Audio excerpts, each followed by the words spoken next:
Now, the AU says only 16 countries have shown interest in securing COVID-19 vaccines under its plan. Africa CDC says the allocations will be announced in the next 3 weeks. AU has secured 670 million doses for its member states. It hopes to see at least 60% of the continent's 1.3 billion people vaccinated over the next 3 years. Experts are worried by the slow pace in which African countries are rolling out the vaccines. By the end of this week, only 4 African countries have rolled out vaccination programs. They are Morocco, Seychelles, Egypt, and Algeria. South Africa, which has the highest COVID-19 rates on the continent, received its first batch of Astra Zeneca vaccines on Monday, but is yet to start the process. Well, for more on this now, we are joined by Dr. Meshak Ruende, who is a senior medical officer at the Mpilo Central Hospital. He joins us from Bulawayo. Doctor, only 16 out of 54 countries in the continent have shown interest in securing COVID-19 vaccines under an AU plan. Why has there been such a slow response?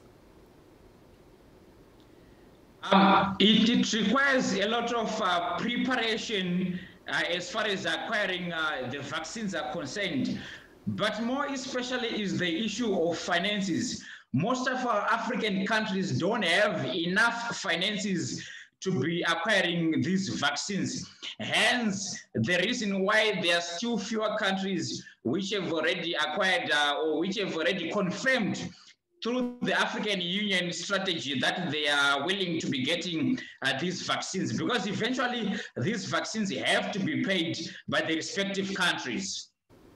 Now, Doctor, does this then mean that the coronavirus is not the biggest concern for many African countries at the moment?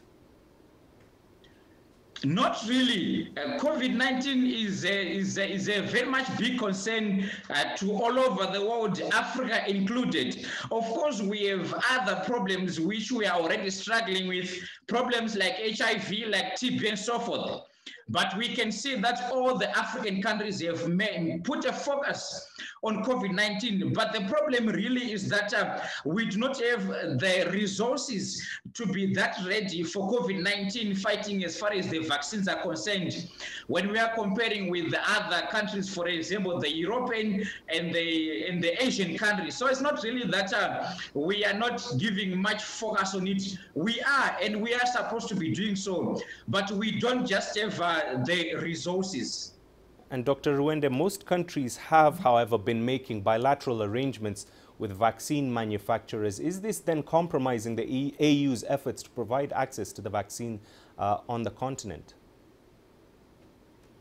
Not really. I think it's not compromising in any way. Obviously, various countries will look at deals where they get a cheaper price. So if they can get a cheaper price for the vaccine somewhere, then they will rather choose that way. But remember that in various African countries, they are not getting the vaccine through one way. Most of these countries, one way is the African Union strategy or plan that we've talked about. Some is coming through the COVAX that is headed by the WHO. Some is coming through various donations like from China, MTN as private organizations. So the idea is that the countries, they are getting these vaccines through various channels that they can get in order for them to vaccinate at least 60% of their populations, which is needed for herd immunity. That is, which is needed to reduce or to curb the spreading of COVID-19. All right, Dr. Meshak Ruende, thank you very much for joining us on Africa Live.